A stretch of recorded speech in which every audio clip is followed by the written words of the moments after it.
Très heureux ce matin de vous compter parmi nous pour cet événement littéraire dont tout le monde sait tout l'intérêt.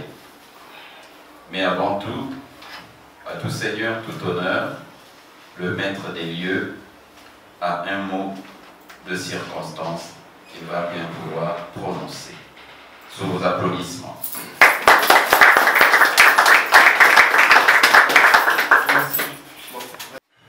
Les cadres et agents de l'Armatan Congo-Brazzaville, distingués invités, en vos rangs, grades et qualités respectives, nous sommes particulièrement heureux de vous accueillir dans cette maison du livre, de la lecture publique, de la culture et de la recherche et de l'édition. Mesdames et messieurs, après ce mot de bienvenue du responsable des éditions L'Harmattan Congo, nous allons devoir commencer notre cérémonie dédicatoire du livre et de l'homme à l'honneur, le livre « Et si je t'aime » l'auteur, Prince Arly Matoko. À présent, M. Ramsès Bongolo, grand critique littéraire devant l'Éternel, mais aujourd'hui, il a cédé ce rôle à sa sœur et frangine. Il va devoir présenter cet ouvrage. Et si je t'aime? L'exploitation artistique de la douleur est l'apanage des écrivains, des poètes, des planteurs, des artistes, bref, des hommes de lettres. La douleur devient une pierre sur laquelle se dresse l'échafaudage, se construit la structure ou l'architecture du recueil de poèmes. Tel est le message subliminal que Prince Arly Matoko véhicule par le biais d'une épigraphe tirée d'une publication d'Alfred de Musset. Je cite: « Frappe-toi le cœur, c'est là qu'est le génie, page 9. » La Belle aux yeux charmants, page 11, titre si proche de La Belle au bois dormant de Charles Perrault est, passez-moi l'expression, une sorte de sélénisation de la femme. Par ce poème, Prince Arly Matoko opère une transsubstantiation lunaire de sa bien-aimée, de l'être cher à qui il a dédié ce florilège. L'auteur de « Et si je t'aime » est dans la comparaison sublimée, en ce sens qu'il confère une valeur esthétique supérieure à l'élite de son cœur. Les matérialistes et les rationalistes diraient « comparaison n'est pas raison », fin de citation. Mais la poésie n'est-elle pas le domaine où tous les rêves sont permis et où toutes les comparaisons sont autorisées? La poésie n'est-elle pas ce domaine qui brave la raison pour la simple et bonne raison que le cœur a des raisons que même la raison ignore? Une poésie quadrillée par les murs limitatifs de la raison, où les chaînes restrictives de la logique peut-elle conduire le lecteur à l'extase? Une telle poésie peut-elle permettre à l'auteur de voler aussi haut que les plumes spirituelles de la muse, aussi haut que les plumes spirituelles que la muse peut autoriser? Ainsi cerné, que devient la muse sinon un aigle déplumé? Et que devient l'auteur sinon un oiseau de basse cour? Étant ni l'un ni l'autre, Prince Arly Matoko donne libre cours à son génie. Il laisse son talent s'exprimer sans entrave, sans aucune crainte, sans aucune limitation. Comme dans « Viens me consoler ce soir », page 13, où il dit « Viens, ô ma belle étoile, les yeux du lecteur lèchent des vers libres, des vers ouverts. Vers moins sévères en matière d'hermétisme, mais transparent comme du cristal, transparent comme ses sentiments pour sa tendre colonne. Le temps, le rythme, la translucidité ou la clarté de ses poèmes avoisinent le dynamisme de la narration épistolaire. Nul besoin d'être une sorte d'aruspice romain ou de sorcier breton pour deviner que Prince Arnie Matoko aurait pu écrire un paquet de lettres. Mais son instinct romantique et sa nature profondément poétique ont choisi la poésie comme moyen de communication. Le secteur épistolaire étant la plupart du temps fermé ou intimiste, Prince Arnie Matoko a opté pour l'art de Baudelaire et la science de Verlaine. L'écrivain congolais Prince Arnie Matoko a opté pour l'exposition de ses sentiments, pour la déclamation publique de son amour envers celle pour qui il est prêt à planer, à voler comme une abeille douce, page 15.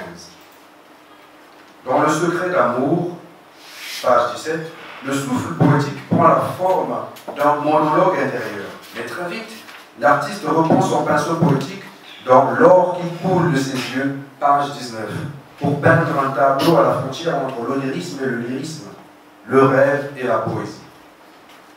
Mon cœur est un château, page 21, est un poème qui en dit long sur la valeur sentimentale qu'il accorde à la muse anonyme, femme désormais connue des lecteurs sous l'épithète de ma bien-aimée. Dans Malgré, page 25, les mots se dressent telle une colonne, ou plutôt comme une montagne dont l'un des flancs porte l'inscription « Je t'aime ». Inscription reconnaissable par l'utilisation du gras dans chaque début de phrase, spécialement vers la fin. Dans Garde-toi de m'offenser, page 29, mu par l'expérience de l'amour, l'auteur nous prodigue le conseil ci-après. On ne compte pas l'amour enfoui dans un cœur avec les doigts et le verdict de la raison. Fin de citation. Le verdict de la raison. Voilà un mot que les poètes utilisent très peu, mais que les magistrats utilisent fréquemment. Est-ce une simple coïncidence ou un effet de la routine? La bonne question serait, est-ce le poète qui a parlé ou le magistrat? Et je dirais même plus, faut-il y percevoir de la magistrature poétique, la poétisation de la magistrature, ou pour mieux le dire, la poétisation d'un vocable du jargon de la magistrature? Dans Verse-moi les charmes de la beauté, page 34, nous retiendrons le fragment « Te contempler est une félicité. Une telle crainte, une chose est certaine. Trouver la joie de vivre dans la contemplation de sa bien-aimée est un degré évolué de l'art d'aimer. Donc, il ne faut pas blâmer un cœur qui aime en vérité. Fragment poétique tiré du texte Un cœur qui aime, page 33, tout en nous exhortant à ne pas tenir rigueur à un cœur amoureux, car on ne décide pas d'aimer. La plume intelligente, que dis-je, la sagacité intellectuelle de Prince Arnie Matoko nous invite en même temps à répondre à la question sous-jacente ci-après. Au nom de la réciprocité sentimentale qu'implique l'amour, sommes-nous obligés d'embrasser, d'accueillir à bras ouverts tous ceux qui nous aiment, tous ceux qui prétendent nous aimer, mais pour qui nous n'éprouvons aucune sorte d'attirance, aucune once de sentiment? Consommer un amour vrai et frais est le souci majeur de Prince Arnie Matoko. Ce n'est donc pas en vain qu'il dit « L'amour est si vert comme la fraîcheur de la nature, comme la vie. Voilà l'amour », page 35. Telles sont les conclusions que nous avons tirées de ce recueil de 72 pages, publié en 2023 aux éditions Renaissance africaine. Je vous remercie. Égal à vous-même parce que vous avez, comme Anissé Dounyama tout à l'heure, été le clone lyrique de M. Prince Arnie Matoko. Vous avez entre autres relevé le dynamisme de l'écriture épistolaire dont il a fait preuve ici. Vous avez également relevé une sorte de déclamation enflammée pour sa tendre dulcinée. Vous avez relevé le fait que le poète interfère avec le magistrat, ou comme le magistrat existait avant le poète, alors qu'en réalité le poète est avant le magistrat, parce qu'il écrit depuis sa tendre jeunesse. Dans les classes de collège et surtout du lycée, il a produit un certain nombre de vers dont il m'a partagé la quintessence.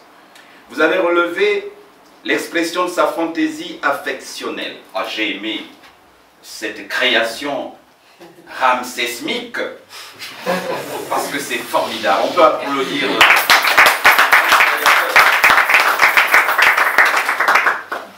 Nous avons relevé avec vous son engagement manifeste à aimer davantage, à déclarer sa flamme à cette tendre dulcinée. Nous aurions aimé l'avoir ici, mais il est tellement rusé qu'il n'a pas voulu nous faire battre les cœurs à sa place. Nous, en tant que pères, on aurait été très émus de voir le fruit de nos entrailles qui a foudroyé le cœur de ce prince. Parce qu'effectivement, c'est un prince qui a rencontré une princesse, et c'est tout à fait normal que M. Ramsès Bongolo ait relevé un certain nombre de choses concernant cette belle dame, ce cœur qui fait battre la chamade au cœur de notre charmant prince. Qui mieux qu'une femme, qui mieux qu'une fleur pouvait décrypter cet ouvrage, ce livre, cette Bible dont l'évangile selon Saint Prince a été rédigé entièrement pour célébrer non seulement la beauté féminine, mais l'amour sincère. Merci monsieur le modérateur, Pierre Siemon, très illustre, le très brillant Pierre Siemon, de m'accorder la parole. Mesdames et messieurs, auguste assemblée, j'ai la lourde responsabilité et l'honneur de faire l'autopsie d'un livre d'une grande érudition, auteur du livre à l'honneur intitulé « Et si je t'aime », Prince Ami Mateko, magistrat procureur de la République près le tribunal administratif de Brazzaville, enseignant à l'université et écrivain. D'Adam et Ève à ce jour, l'amour naît, se polarise, change de prisme selon les couples et les circonstances. Dans son article « Qu'est-ce que l'amour ?», Martine Fournier écrit « Depuis l'Antiquité, penseurs, conteurs, artistes s'évertuent à le décrire. Chacun donne sa version sans jamais totalement l'expliquer. Aujourd'hui encore, les réflexions philosophiques et les recherches sociologiques ne cessent de fleurir et de produire des hypothèses nouvelles sur la question sans épuiser le sujet. Paradoxalement, ajoute-t-elle, c'est peut-être parce que l'amour se dérobe partiellement à la raison que nous nous plaisons tant à y succomber. Le verbe aimer est difficile à conjuguer. Son passé n'est pas simple. Son présent n'est qu'indicatif. Et son futur toujours conditionnel, disait Jean Cocteau. Mon analyse est subdivisée en 3 parties, à savoir l'amour, un sujet à controverse. Composante de l'amour. Prince Ami Mateko.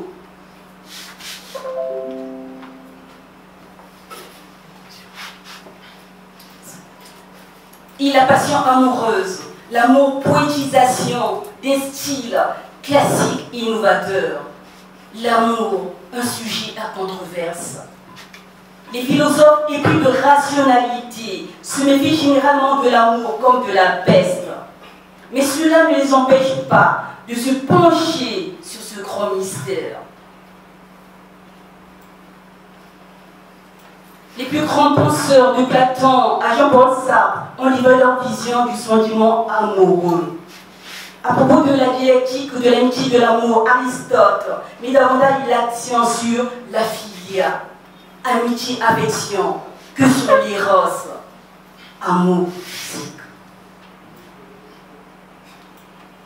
Jean-Paul Sartre reste sceptique quant à l'aboutissement terminal, final de l'amour.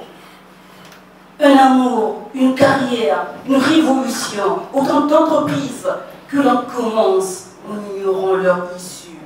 Pour Jean-Jacques Rousseau, l'amour n'est qu'illusion. Selon Kant, l'amour est le plus grand danger qui nous guette, car il entre en contradiction avec la morale. Affaire à suivre, sinon question à revoir et peut-être à corriger. Et part et d'autre, aussi bien de celui qui a eu les mots pour déclamer les poèmes que à l'endroit du présentateur et de la critique littéraire, mais surtout de vous-même, le modérateur, qui, en prenant la parole, vous avez cette magie de mots de nous maintenir dans la félicité linguistique. Et si j'ai quelque chose à dire, je ne serai pas lent. C'est d'abord dire merci à tous ceux qui ont bien voulu répondre présent à cette invitation, malgré vos multiples occupations pour 5 jours de week-end. Et le fait de vous voir présent ici, ça traduit de façon indéfectible votre amour. Et voilà une autre facette de l'amour. Votre amour, la considération et même l'affection que vous portez à mon humble personne.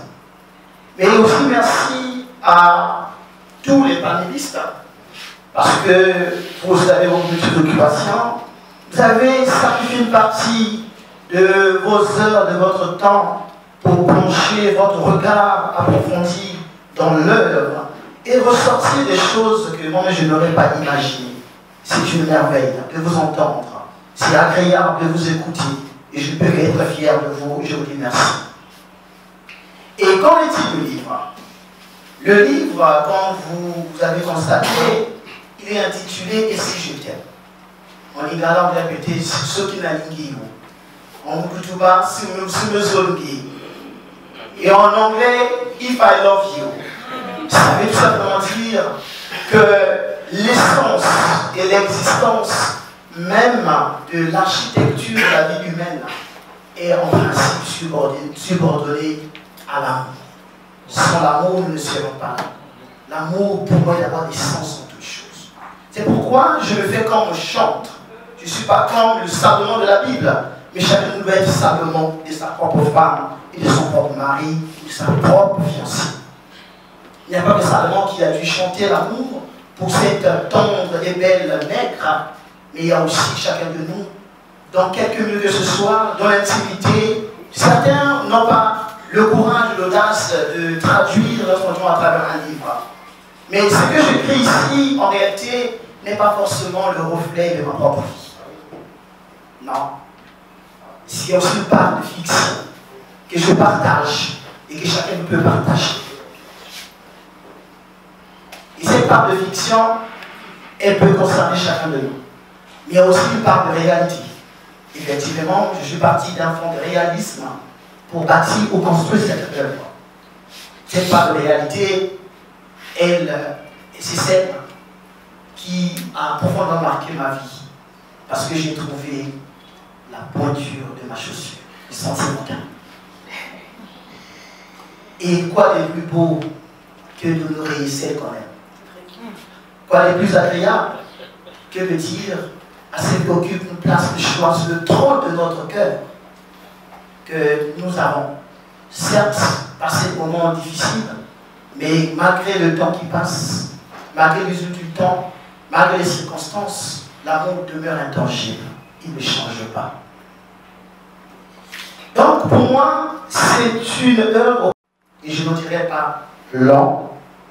Avant de clore, monsieur le modérateur, je voudrais moi aussi me payer un peu le luxe de déclamer un poème pour rester dans l'intimité même de mon écriture, afin de partager la même émotion que j'ai ressentie quand j'ai été visité par la muse, et que la muse, de façon frénétique et irrésistible, m'a conduit à accoucher de cette poésie.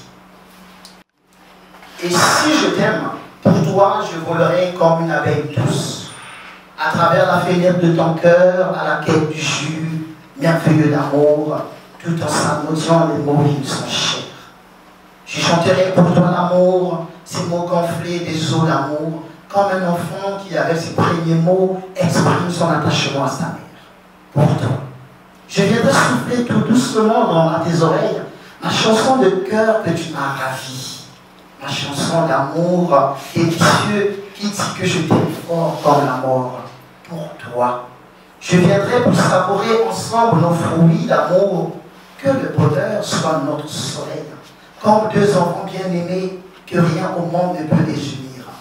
Pour toi, je planerai comme une feuille tendre, dont la couleur se confond à la verdure coiffée de ta forêt sacrée, où notre initiation se fait à cœur joie. Quand tu parles de nos infinis poules cardiaques, se lever en cœur cette myriade de cris d'allégresse, si tu les entends, ma bien-aimée, sache que mon cœur ne se nourrit bien qu'à ta source de cristal, tout comme ma chair encore chaude, tout comme ta chair encore fraîche, malgré l'usure du temps. Et si je t'aime, nous partagerons la maturité des jolies fleurs de paix qui scintilleront de mille feux nos jours et nos beaux yeux, oui, nos beaux yeux rageux et notre cœur, où nous poserons le secret de notre jeunesse pour ne mentionner que les épis de la tendresse. Et si je t'aime, nous dira alors aimons-nous. Encore moins Anissé Dounyama ne pouvait si bien dire ce qui a été dit ici, parce que c'est votre cœur disant le vrai amour, l'amour sincère. Merci pour ce précieux présent que vous avez donné à chacun d'entre nous. Nous allons accorder la parole avant de donner à tout le monde. On va ouvrir une liste pour prendre 5 personnes et dans cette liste, nous demandons à notre fils David Dinixon de nous dire quelque chose. Merci beaucoup, papa. Que dis-je, monsieur le modérateur, pour la parole accordée. Monsieur le procureur, monsieur l'éditeur, docteur Wiener, merci pour la parole et merci à cette auguste assemblée. J'aimerais parler en portugais. C'est la langue que j'ai choisie pour exprimer ce qui naît dans mon cœur lorsque je suis frotté à la belle poésie du poète, M. Arnie Matogo. Eu vou falar em português hoje porque eu sei que tem muita gente do outro lado nos vendo e é uma forma para nós de internacionalizar o que nós fazemos aqui em Brazzaville. E este livro aqui que eu tenho nas mãos, o título em português é E Se Eu Te Amasse? Esse livro é um livro do príncipe Arnie Matogo, que é um procurador da República e que é um poeta. E dá para ver na capa da imagem que ele fez alguma coisa muito lindo. Algo que fala da profundeza daquilo que está dormindo no coração de um homem, o amor. E como todo bom cantor de amor, ele pode fazer um livro inteiro para a amada do coração dele. Então, nós queremos que todos os homens tomam isso como um exemplo de consideração, um exemplo de reconhecimento, um exemplo que vem como uma recompensa. Étranger, en tant qu'humain, j'ai connu également de la trahison. Mais cette trahison a été peut-être un accident de parcours, et jusqu'à ce que, parce que l'amour pour moi, c'est un mensonge. En fait, nous sommes des véritables victimes de tâtonnement. Parce que nous ne connaissons jamais d'elle en avance celle ou celui sera notre partenaire idéal de notre cœur. C'est en tâtonnant qu'on finit par découvrir celui ou celle qui répond à nos qualités et celle aussi qui nous accepte comme tel et avec qui nous acceptons de faire chemin ensemble. Nous ne devons pas nous languir dans les feux de la tradition pour dire un jour que nous n'avons plus droit à l'amour. Le droit à l'amour est aussi important que le droit de respirer et de vivre. Alors, ici, le fait de trouver celle qui est compatible, c'est déjà pour moi une source de bonheur et de félicité, et aussi un remède qui a su penser les mots et les cicatrices que j'ai connues durant ma vie sentimentale. Voilà ce que je veux dire. C'est bon.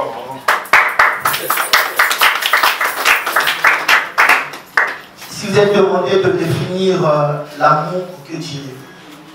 Déjà, il faut dire que Madame Brunner l'a si bien dit, avec une démonstration cohérente et pertinente de différentes affirmations des philosophes et des écrivains qui nous semblent déjà controversés. Mais l'amour, chacun doit définir l'amour à sa manière. Chacun a sa propre vie, sa propre expérience de l'amour. Pour moi, l'amour, c'est l'essence de la vie. Point barre. D'après ma conviction, d'après ma vision des choses, je suis convaincu d'une chose, c'est que la femme est l'être le plus poétique que Dieu a créé de façon aussi poétique pour poétiser la vie de l'homme. La dernière question, entre acte d'amour et mot d'amour, qu'est-ce que ma femme, je crois mon épouse victime? Je crois les deux. L'homme ne doit pas seulement être un semeur des mots d'amour, il doit aussi un faiseur des actes d'amour.